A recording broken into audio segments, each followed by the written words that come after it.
हवा का मौसम बता रहा है कि वो जुल्फ अपनी लहरा रहे हैं।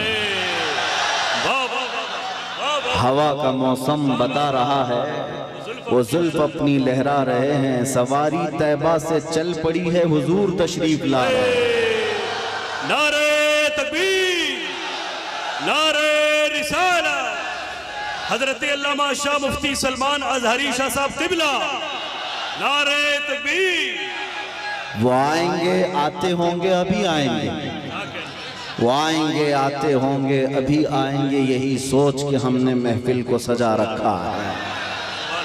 वाह वाह वाह। मेरे अजीजों, बात तो हकीकत है, वरना रात के 1 बजे इस मैदान का जोश दिन के 12 बजे की तरह नहीं होता। वाह वाह वाह। मैं अक्सर कहा करता हूँ, सुन्नियों के जलसों को देखकर नेता लोगों को ये समझ में आ जाना चाहिए कि हर मजमा 100-200 रुपए के लिए नहीं जमा होता है। हमारे मजमे वो हैं जहाँ 100-200 के लिए नहीं, अपनी गर्दन हुजूर की बारगाह में पेश करने आते हैं। हम तो अपनी जिंदगियों के नजराने लेकर बारगाह मुस्तफ़ा में आते हैं। वरना मुझे बताओ, यहाँ बैठा हुआ कौन सी पार्टी का नेता है जो तुम्हें बुलाया? यहाँ कोई नेता नहीं है मेरे अजीजों। और एक बात मुझे ये बताना भी है कि हकीकत में मैंने पहली मर्तबा इस तरह का देखा है कि एक जलसा पहले कैंसिल होकर दूसरे जलसे की यह हालत होती है। कल ही हमारा आना तय था, पोस्टर भी लगे थे, सब तारीखें तय थी, यहाँ उलमा भी बैठे हुए हैं। इससे पता ये चलता है, अगरचे कल संडे था, वो तो मेरी आंखों की शदीद तकलीफ की वजह से एयरपोर्ट से फ्लाइट मिस हो गई, और वैसे शौक से मैं काला चश्मा लगा कर नहीं बैठा हूँ। मगर ये बात समझ में आती है कि कल हमारे किसी साहब ने कहा यहाँ से कि संडे था और पब्लिक थी, मजमा था। हम आज यहाँ आकर के बताते हैं कि सुन्नियों के यहाँ कोई संडे नहीं होता।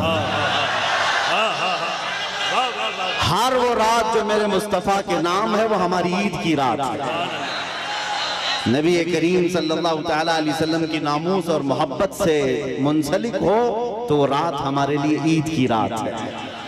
और लोग ये अभी भी ये पूछने में लगे रह गए दलील, अभी भी ये बातें पूछने में लगे रह गए दलील के शबे मीलाद का सबूत कहाँ है। बल्कि हम तो ये कहते हैं जिस रात नबी का तज़किरा हो जाए वो हमारे लिए ईद की रात है। और ये बात भी बता दूं कि ये कहाँ से साबित है, ये हम सुन्नियों की किस्मत से साबित है। अजीज़ान गिरामी वक़ार, कुछ पैगामात तो मैं आपको दे जाऊंगा। आप रात के इतने वक्त तक यहाँ पर इंतज़ार कर रहे हैं, बहुत सारे खड़े हैं, बहुत सारे दबे हैं, जिस हालत में भी हैं। लेकिन इतना मैं ज़रूर चाहूँगा कि जाने से पहले यहाँ अगर कोई 80 साल का बूढ़ा भी हो तो 25 साल का बन करके ज़रूर जाए, इसलिए कि मोहम्मद के ग़ुलामों में बुढ़ापा आ नहीं सकता। अलैहिस्सलातु वस्सलाम, मेरे आका सल्लल्लाहु तआला अलैहि वसल्लम की ग़ुलामी जिसके गले में है वो कभी अपनी ताकत की तरफ नहीं देखता, वो गुंबद खजरा की तरफ देखता है। इसीलिए मेरे अजीज़ों, जवानी तुम्हारे अंदर हमा वक्त रहे, लेकिन चीख पुकार करने के लिए नहीं, अपने ईमान पर इस्तिकामत के साथ खड़े रहने के लिए। तुम्हारी जवानी हो अपने दीन पर कायम रहने के लिए और अपने नबी की अज़मत का झंडा बुलंद करने के लिए। फिर देखना वो वक्त आएगा, वो वक्त आएगा जो खौफ और हिरास का माहौल तुम्हारे दरमियान में है वो कीड़े मकोड़ों के अंदर चला जाएगा। और वैसे भी आज ही की बात है, आज ही की बात है, कुछ पाखंडियों को दिल्ली की सरजमीन पर प्रदर्शन करते हुए देखा। मेरे अजीजों, ये बार बार की बात है, कुछ लोग आए वहाँ प्रदर्शन करते हुए, उन्होंने ये ऐलान किया कि मेवात में, नूह में जो फसादात हुए, मुसलमानों ने ऐसा किया वैसा किया। और फिर उनके जो वो बड़ा पाखंडी है, कई 6-6 महीने के बाद जो बाहर आता है, उसने कहा कि बार बार मैं एक जुमला सुनते आ रहा हूँ उस पाखंडी से आज फिर न्यूज बाइट में ये कहा कि 2029 में देखना यहाँ का प्रधानमंत्री मुसलमान हो जाएगा। यह हमारी बात नहीं है, हमारी बात नहीं। तुम्हारे सीने में जो खौफ है वो तुम्हें सता रहा है, तुम्हारे दिल में जो डर है वो तुम्हें खौफ और हिरास में मुब्तला किया है। एक बात बताओ है सुन्नियों, मॉब लिंचिंग किसकी होती है? हमारी होती है ना। मारे हम जाते हैं, काटे हम जाते हैं, हर जगह तोड़े जाते हैं। हम लोगों को आज तक 70 साल से फुटबॉल की तरह तुम खेलते आए हो। हमारी पूरी जमात को टुकड़ों में तुमने तब्दील कर रखा है। हमारे पास क़ियादत नाम की चीज नहीं रह गई, सियासत में हमारा नाम नहीं रह गया, कुछ नहीं है इस जमात के पास। सुप्रीम कोर्ट के रिटायर्ड जजेस कहते हैं कि मुसलमानों की हालत हिंदुस्तान में दलित समाज से भी नीचे आ चुकी है। फिर मैं पूछता हूँ, जब हम इतने टूटे बिखरे गरीब हैं तो ये दज्जाली मीडिया में 24 घंटे हम क्यों हैं? सारा डिबेट हम पर क्यों होता है? सारा डिबेट हम पर क्यों होता है? सबके निशाने पर हम क्यों हैं? मेरे अजीजों, क्या ये अकल में आने वाली बात नहीं है तुम्हारी? तुम सोचते नहीं अगर हम कुछ नहीं है तो जिक्र इतना क्यों है? क्या कहने? वाह वाह। जो कुछ नहीं है उसका जिक्र होना ही नहीं चाहिए। एक तरफ तो तुम कहते हो इनकी तादाद बहुत कम है, ये टूटे बिखरे हुए हैं, पंचर पुत्र नाम से भी तुम पुकारते हो, लेकिन पूरी इतनी बड़ी मेजॉरिटी कौम को अगर किसी कौम से डराते हो तो हम ही हैं।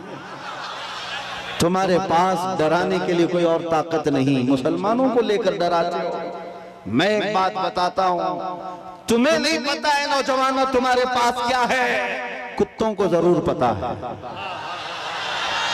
तुम्हें नहीं पता है तुम्हारी कुव्वत का आलम क्या है, इसलिए कि परसों तुम्हारी सोहबत खराब हुई, इस वजह से तुमने अपने असलाफ की तारीख भुला दी।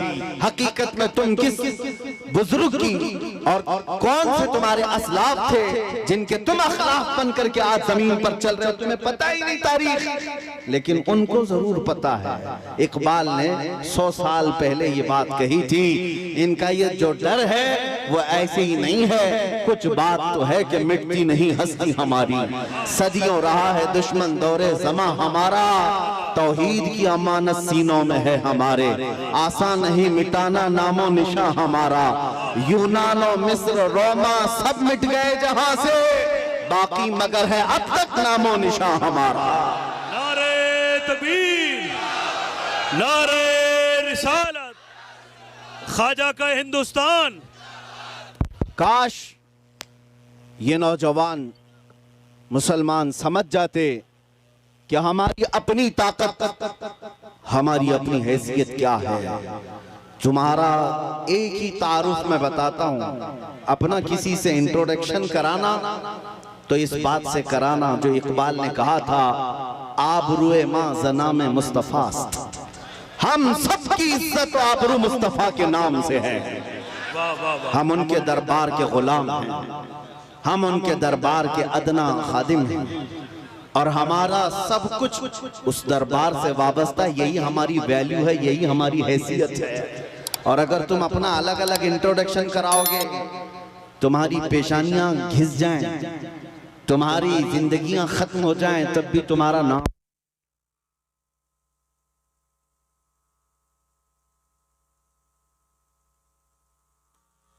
सुभान अल्लाह। अपने मुताल्लिक खुद के नाम से अगर कोई कहता है मैं अपनी जिंदगी में मेरे बाप से, मेरे चाचा से, मेरे दादा से, फलां से इतना बड़ा बन गया, वो बहुत जल्दी खत्म हो जाता है। लेकिन जो हुजूर पाक के कदमों से इज्जत पाता है वो सुबह क़यामत तक रोशन रहता है। आबरू माज़ना में मुस्तफ़ा, हम सबकी इज्जत आबरू मुस्तफ़ा के नाम से है।